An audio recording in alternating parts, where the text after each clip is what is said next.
y a beaucoup d'informations à partager. En Côte d'Ivoire, dans l'AES bien entendu, en France, au niveau géopolitique, surtout au Congo. Congo, de Tshisekedi va tomber. Tshisekedi va tomber. C'est le pouvoir qui va pas aller loin là. Mais je suis, chers camarades d'Afrique, je suis stomaqué. Je suis sonné par les images qui nous parviennent, je dirais, de la prison de Makala. Je ne veux plus rien dire. Non, les images sont... C'est un truc de fou ici. Partagez au maximum la vidéo, mettez-la partout entier. On va directement rentrer dans le vif du sujet. Mon cœur est trop gâté. C'est un barbier. C'est cabri. Non, c'est pas un homme. C'est un enfoiré. Non, c'est-à-dire que nos frères congolais là, André, j'ai mal. Camarades, ce qui s'est passé aujourd'hui au Congo, la nuit d'hier à aujourd'hui, ce qui s'est passé est grave ici. Les corps jonchent le sol de la prison comme ça. C'est-à-dire que les corps sont entassés les uns sur les autres. Non, c'est dangereux.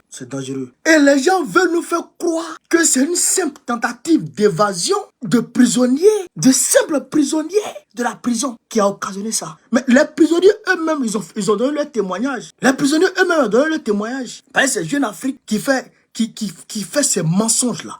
Les prisonniers eux-mêmes ont donné leur témoignage. On va vous dire ici les témoignages des prisonniers de Makala. Non, c'est grave. C'est-à-dire que l'être humain n'a plus de valeur au Congo.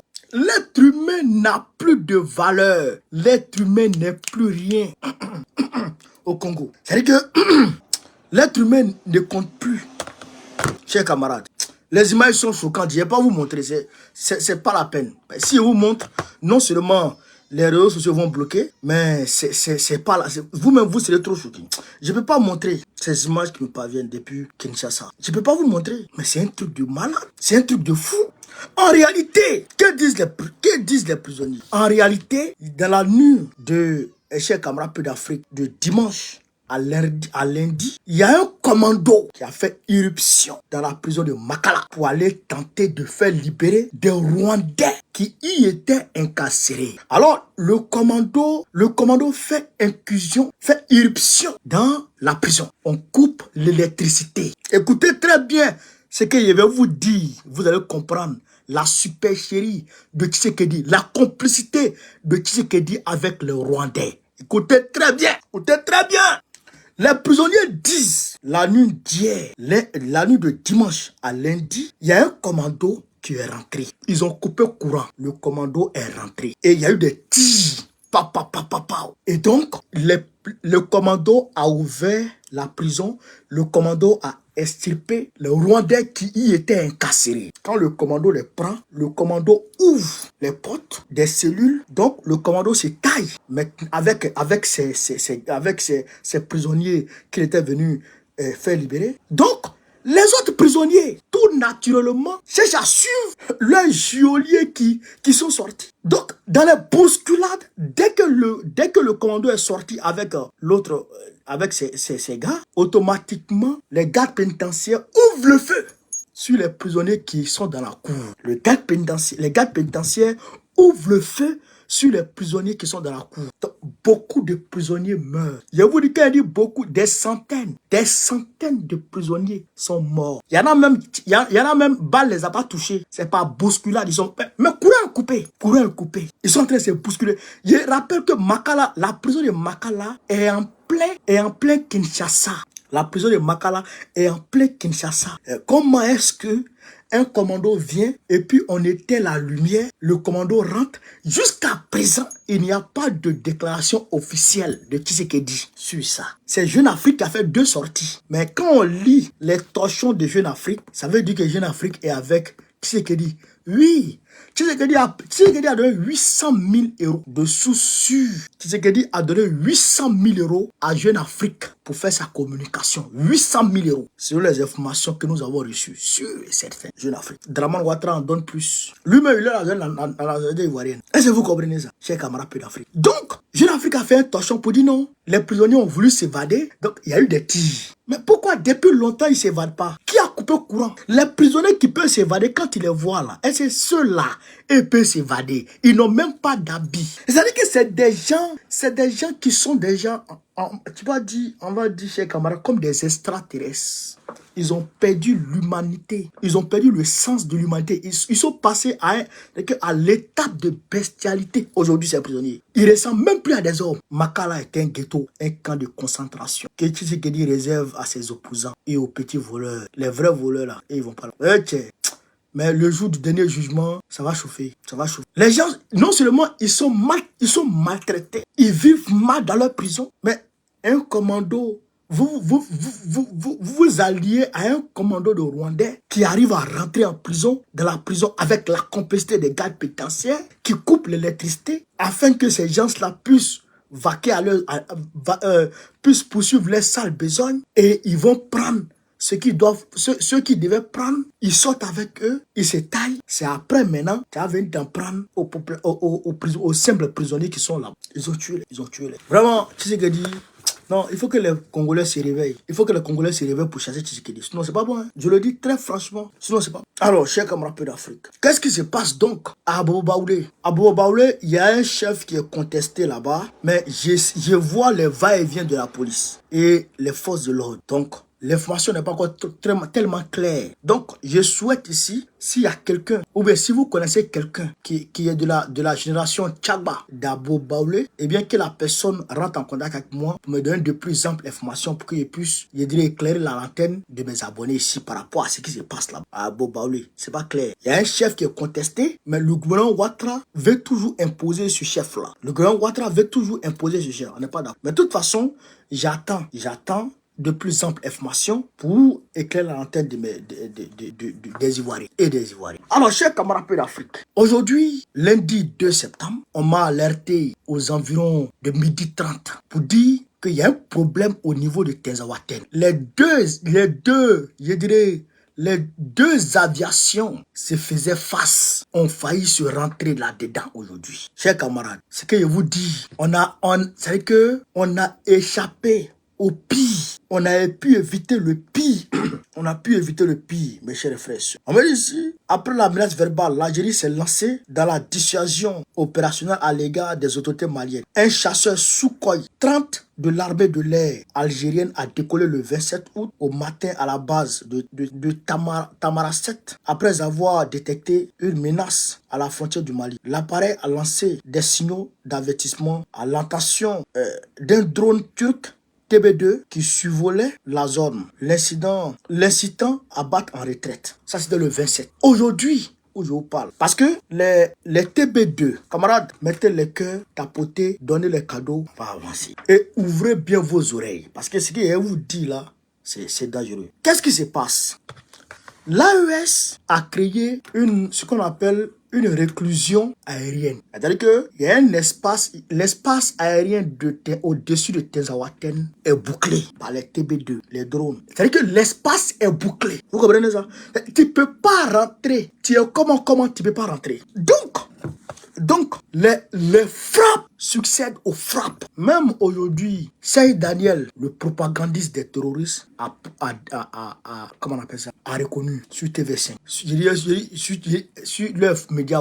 Qu'est-ce qui se passe? Les drones TB2 de Burkina Faso, plus les Sukhoi du Mali, le Mali aussi a des TB2, ont bouclé la zone. Chaque mouvement terroriste est ciblé et traité avec efficacité. Depuis leur attaque en mi-août. Frère, c'est l'enfer qui est au-dessus de Tinzaouaten. Vous vous rappelez que l'ambassadeur algérien aux Nations Unies a dénoncé l'attaque, les frappes sur une vingtaine de personnes, de terreau au terreau. Vous vous rappelez? Parce qu'en réalité, ils n'arrivent plus à se mouvoir. En réalité, ils n'arrivent plus à faire leurs activités. L'armée de l'AES a bouclé la zone. Et l'Algérie elle-même, qui avait pris le relais du soutien en renseignement des terreaux, n'arrive plus à informer, à renseigner ces terreaux parce qu'il y a des brouilleurs. L'AES a des brouilleurs. Donc, même quand l'Algérie fait monter des drones ou des Sukhoi pour tenter d'espionner, les TB2 montent pour aller le trouver là-bas. Frère, donc agacé, embêté, l'Algérie fait survoler des vecteurs aériens pour aller tenter de dissuader les drones et les vecteurs aériens de l'AES pour tenter de les faire descendre ou tenter de faire ceci, de faire cela. Selon elle, l'Algérie, les vecteurs aériens de l'AES aurait violé son espace. Mais en réalité, l'espace n'a pas été violé. L'espace n'a pas été violé. L'Algérie veut tout simplement embêter. L'Algérie veut tout simplement rentrer en guerre. L'Algérie veut tout simplement avoir une partie de territoire du Mali. L'Algérie veut tout simplement prendre la place, jouer le rôle des Occidentaux qui étaient là. Parce qu'il faut pas se leurrer. Le gars là, Tebboune là, il prend l'argent avec les Occidentaux pour héberger les terreaux. Pas plus tard qu'hier, je vous ai dit que les terreaux, non pas, bon, les rebelles du Niger, qui avaient dit qu'ils allaient faire libérer Bazoum, là, ces rebelles terreaux là, sont allés se coaliser avec les rebelles terreaux du Mali, les Argabas. Ils sont allés se voir où? En Algérie. Camarades peuple d'Afrique. Chaque jour, il y a funérailles en Algérie. Quand le Mali allume les terreaux sur son territoire, quand l'AES allume les terreaux sur son territoire, il y a funérailles en Algérie. Comment ça se fait que des gens qui sont censés être des Maliens, qu'on allume au Mali, c'est chez vous là-bas que leurs familles font leurs funérailles? C'est quoi ça? Ça veut dire quoi ça? Ça veut dire qu'en réalité, c'est l'Algérie qui abrite, qui héberge ces terreaux-là. L'Algérie qui héberge ces terreaux. Est-ce que vous comprenez? Même malgré la mise en garde de l'Algérie elle-même par le Niger, parce que le premier ministre Lamine Zen s'est rendu en Algérie, tout le monde a vu, il s'est entretenu avec le premier ministre algérien, mais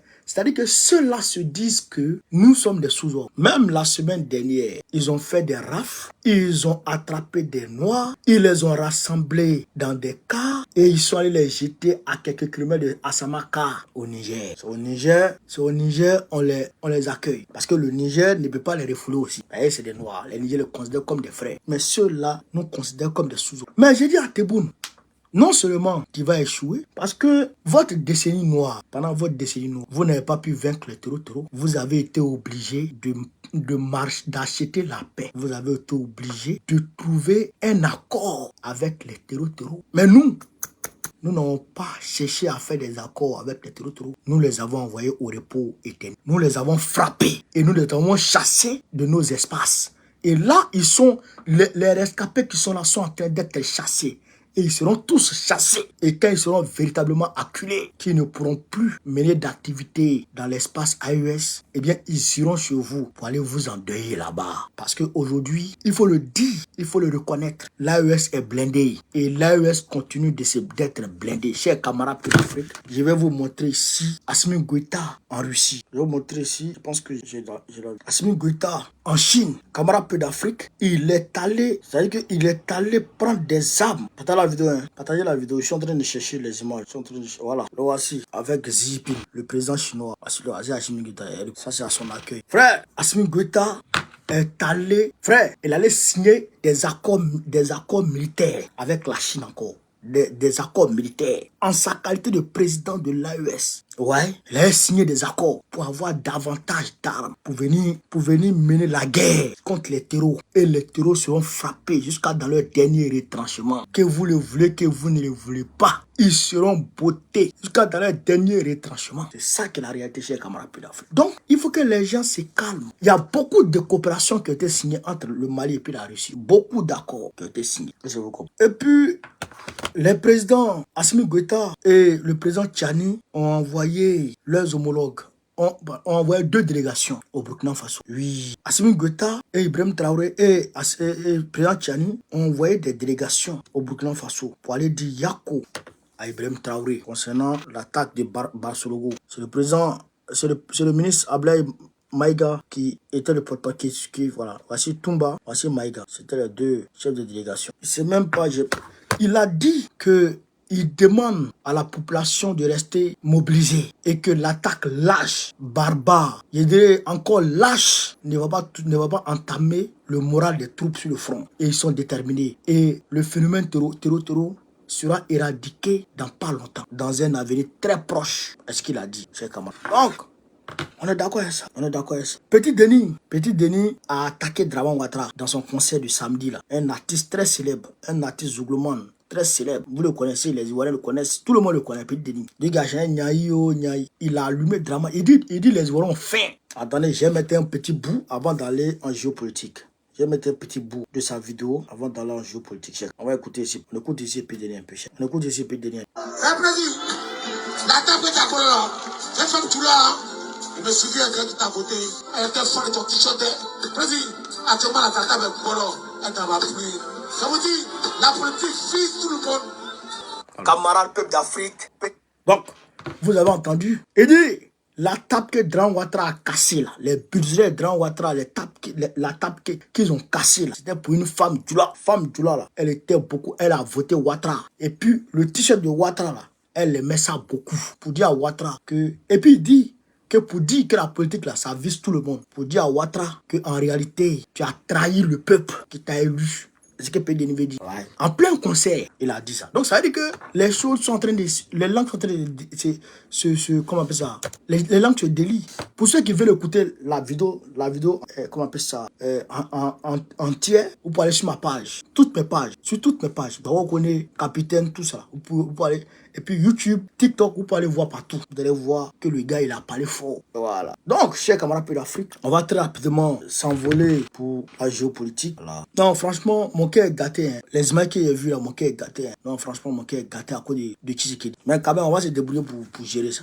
Partagez la vidéo, partagez la vidéo. Alors, chers camarades peu d'Afrique, Macron est sur le point d'être destitué par les Français. Les Français veulent destituer le Waworo. Ils ont lancé une pétition qui a déjà enregistré près de 200 000 signataires. Voici ça, voici ça. Macron destitution. Vous voyez pas bien. Vous voyez pas bien à cause de, voilà. C'est Macron destitution qui est écrit. Ils veulent destituer Macron, signer la pétition. La pétition a enregistré 161 500 sur 200 000. Les députés attendent ça pour aller déposer ça à l'Assemblée nationale pour tenter de destituer Macron. Ça fait aujourd'hui 49 jours.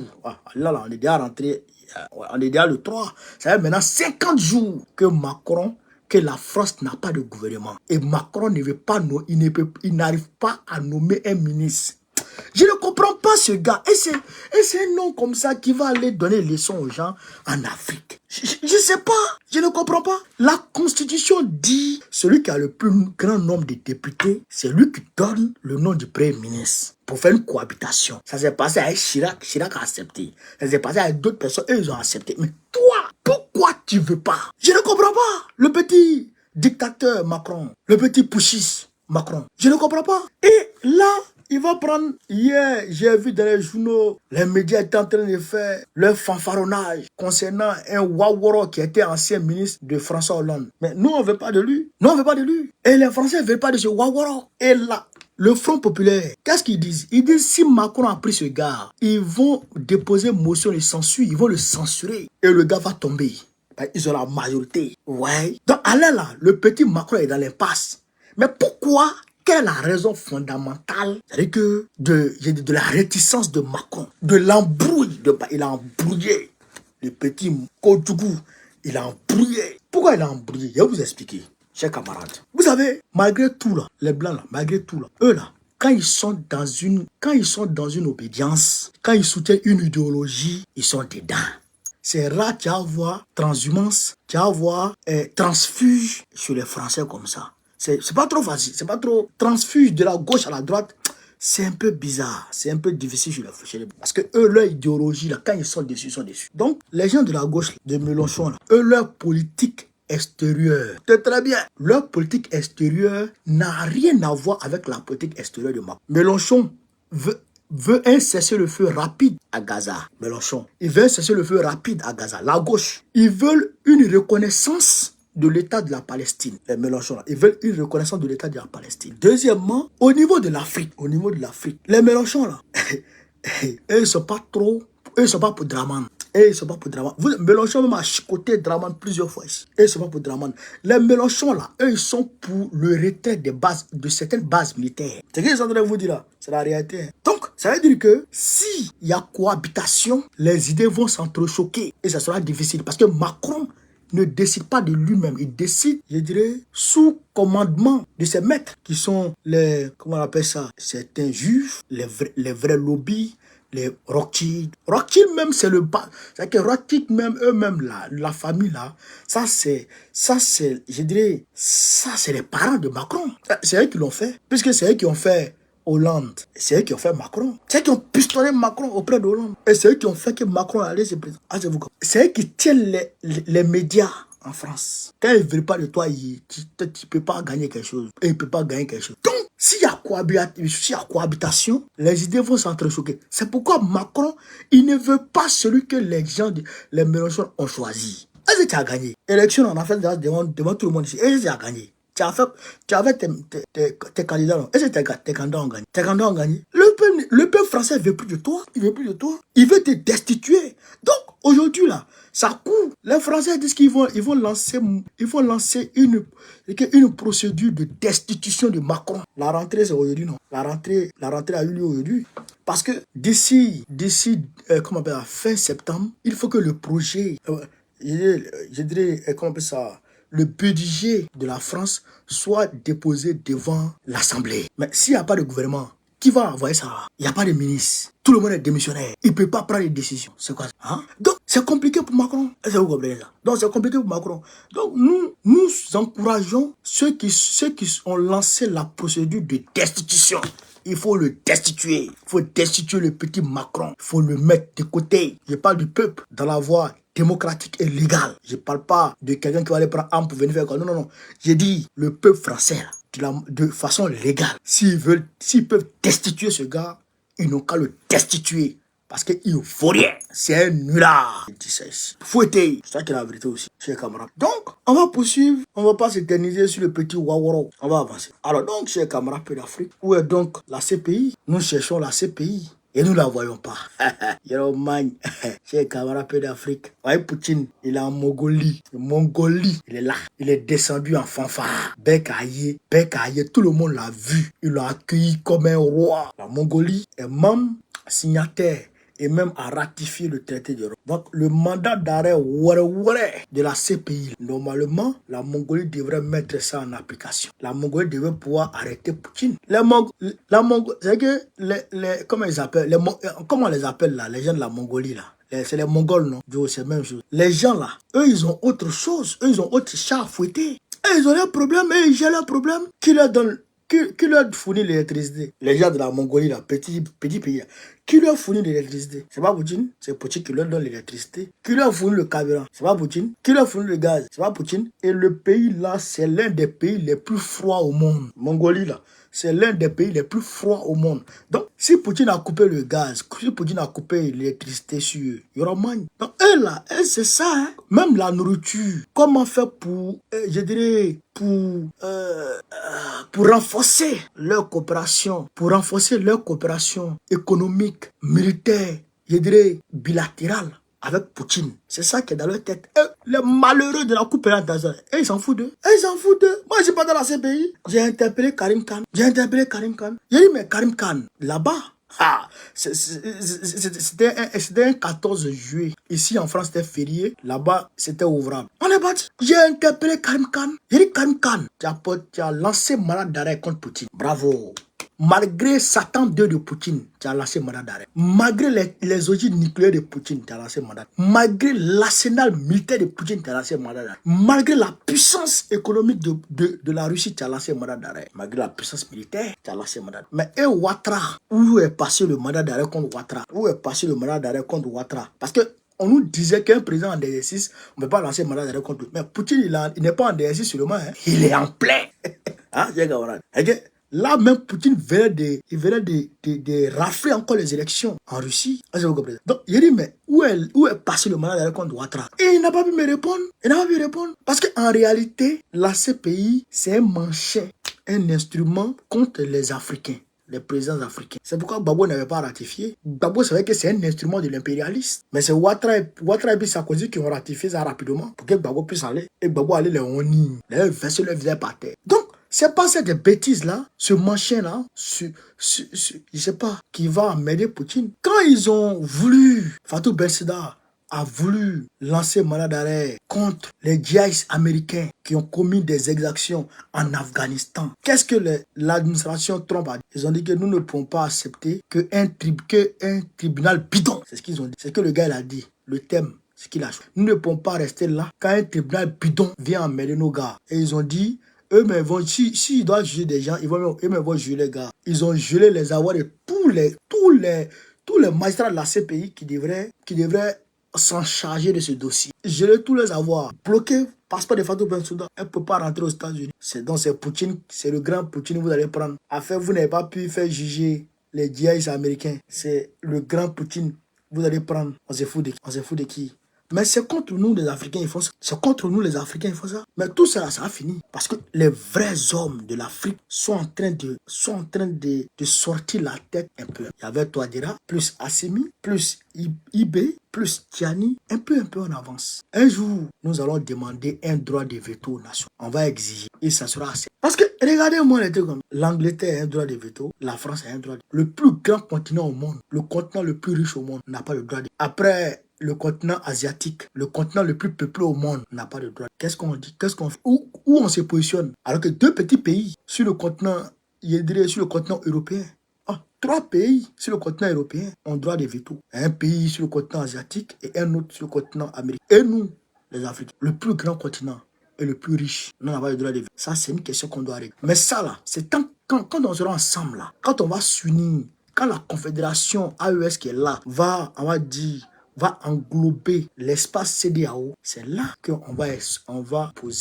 exiger nos droits. Et ça va sortir, vous allez voir. Ou bien on dissout l'ONU et puis on crée une autre organisation avec un autre mode de fonctionnement, avec une autre charte. Voilà, c'est ça qui va se passer. Alors, on nous apprend que Poutine a fait des frappes aujourd'hui à Kiev, dans la capitale ukrainienne. Il a mené des frappes dans la capitale ukrainienne. Donc, nous avons appris ça. Donc, ça, c'est une petite information. Alors, l'insolent et l'arrogant Netanyahou a demandé pardon. Ça, là, il faut qu'on tire une leçon de là. Hier, de façon instantanée, le peuple israélien est sorti pour dire non, pour demander la démission de Netanyahou, pour demander à Netanyahou de quitter le pouvoir parce qu'il n'a pas pu protéger les 6 otages. Donc, Netanyahou lui-même, il est sorti. Aujourd'hui, ils ont lancé une grève. Lundi, là, ils ont lancé une grève générale.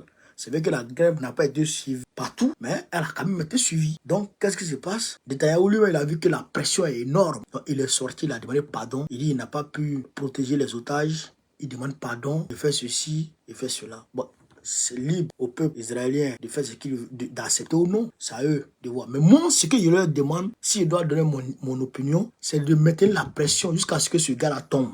C'est un va-t-en-guerre. C'est un va-t-en-guerre. C'est un terreau. Il n'a pas de cœur. Il faut le destituer comme Macron. Ça, c'est mon opinion. C'est ça qu'il avait. Donc, la leçon qu'on peut tirer de là, c'est que le dirigeant va beau être insolent, il va beau être tyran. Quand le peuple se soulève, il va se plier. Quand le peuple se soulève, il va se plier. Mais si le peuple est assis, il va continuer sur ses grands chevaux. C'est ça. Et la preuve a été démontrée au niveau du Kenya. Ruto a failli tomber. Le peuple kenyan a failli mettre Ruto derrière. Il a eu peur. Il a demandé pardon.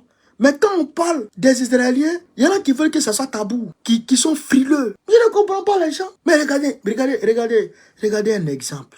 Regardez un exemple. Imaginez un instant, nous qui sommes en Afrique, nos frères qui sont dans les Caraïbes, certains d'entre eux viennent en Afrique pour venir s'accaparer peut-être de la Côte d'Ivoire, pour dire que leurs ancêtres sont partis de la Côte d'Ivoire, donc c'est leur, et donc ils vont venir s'accaparer de la Côte, de planter un drapeau. Vous allez accepter? Est-ce que vous allez accepter?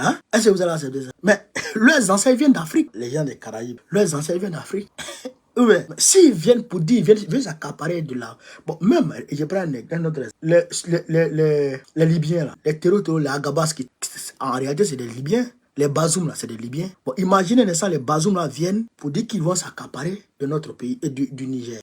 Mais il y a des Touaregs au Niger, non? C'est ça. On dit que oui, Dieu a dit à Moïse que voici la terre où tu dois partir, que tu vas errer 40, les gens vont errer 40 ans sur la terre, après ils vont venir. Mais Moïse, de Moïse à 1940, de Moïse à 1945, c'est 40 ans? Est-ce que c'est 40 ans? De Moïse, de l'existence de Moïse, vu qu'en 1940, c'est en 1948 que cette guerre a commencé. Réellement. Est-ce que c'est 40 des milliers d'années? Des guerres se sont déroulées. L'invasion mongole. Les Mongols que vous voyez comme ça, là, ils étaient puissants avant. Ils ont envahi la Chine. Ils ont envahi une partie du Japon. Non, ils n'ont pas pu envahir une partie du Japon. Ils ont envahi une partie, au XIIIe siècle, ils ont envahi une partie de la Russie. C'est pourquoi ils sont entre la Chine et puis la Russie. Ils sont comme ça, entre la Chine et puis la Russie. Les Mongols que vous voyez, étaient des guerriers. Ils ont envahi toute la péninsule arabique. Après, ils ont été repoussés à partir de l'Égypte. Il y a eu des guerres, des peuples ont été décimés. Il y a eu beaucoup de choses. Et il y a eu beaucoup de conversion. Il y a eu beaucoup de conversion. Vous comprenez ça? Je prends un exemple. Les peuples, avant l'avènement de l'islam, les peuples qui étaient en Arabie, à la Mecque et dans les alentours de la Mecque, c'était des animistes. Les seuls religieux qui étaient là, c'était les juifs et les chrétiens, avant l'avènement de l'islam. Quand l'islam est arrivé, il y a beaucoup de juifs qui se sont convertis à l'islam. Beaucoup de chrétiens se sont convertis à l'islam. Donc eux là, ils ont pas les enfants d'Israël. C'est la question qu'ils posent. Bon, je prends un exemple. En Afrique là, avant l'arrivée de l'islam par le nord et l'arrivée de, comment on appelle ça, du christianisme par nos côtes, mais on était tous animistes. Hein? On était tous animistes, oui ou non? On était tous animistes. Maintenant, si on était tous animistes et que les gens sont venus, ils nous ont inculqué leur religion, que je respecte, moi je suis musulman, mais imaginez un instant que nos frères kémites viennent pour dire non, les terres là, c'est pour les kémites, c'est pour les animistes, ce n'est pas pour les musulmans. Ce n'est pas pour les chrétiens. Parce que les chrétiens sont de l'Occident, les musulmans sont de l'Arabie. Donc les terres là, c'est pour eux. On fait comment? On se bat. C'est la même chose que les gens de la Palestine là subissent. Tu vas voir qu'ils étaient tous ensemble. Je dis peut-être, hein, ils étaient tous ensemble. Et quand l'islam est venu, beaucoup sont convertis à l'islam, donc ils sont devenus des musulmans. Et il y a une minorité qui est restée, qui était juive. Parce que les juifs étaient là, hein, avant que les gens là viennent de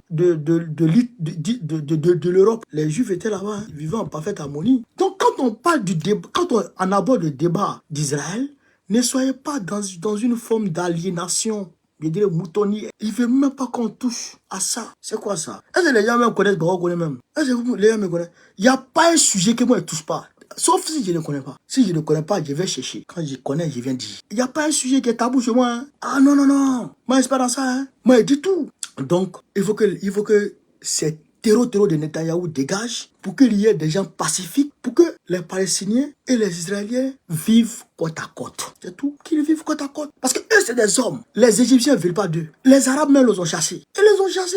Et regardez comment ils vivent. Regardez comment les gens les maltraitent. Ça, c'est pas une question de religion. Ah, souvent, les gens pensent que c'est parce que je suis musulman que... Non, moi, je suis musulman et puis je suis dans un parti qui est majoritairement chrétien.